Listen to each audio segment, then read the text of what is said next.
Assalamualaikum dan salam sejahtera. Anda sedang menonton Berita 101, saluran yang menyampaikan perkembangan semasa berkaitan bantuan dan isu rakyat. Hari ini merupakan hari terakhir penutup tirai tahun 2025.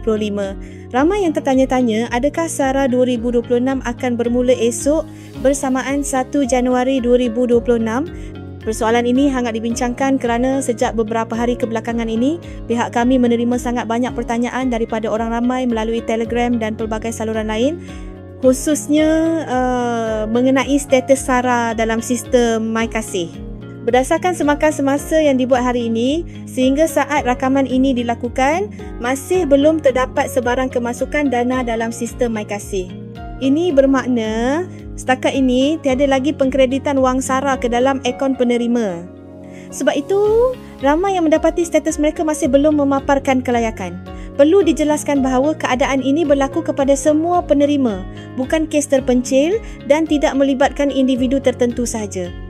Status SARA hanya akan berubah kepada layak apabila dua perkara utama berlaku. Pertama, pengumuman rasmi dikeluarkan oleh pihak berwajib. Kedua, apabila dana telah disalurkan daripada Kementerian Kewangan ke dalam sistem MyKasih. Selepas itu barulah status kelulusan dan penggunaan boleh dipaparkan.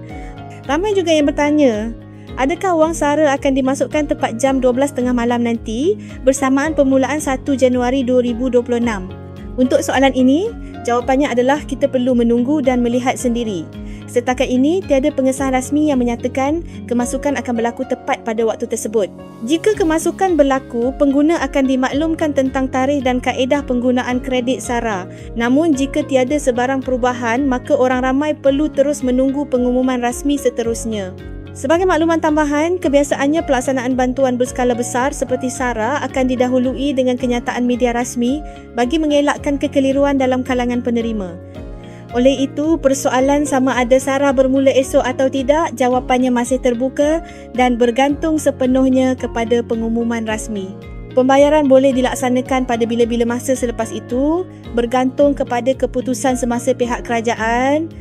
Kami di Berita 101 akan terus memantau perkembangan ini, termasuk sebarang perubahan dalam sistem MyKasih, portal MySTR dan pengumuman rasmi berkaitan.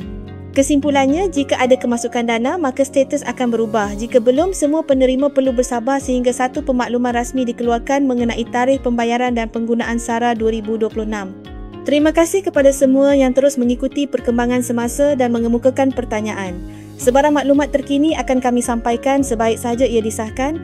Assalamualaikum dan salam sejahtera.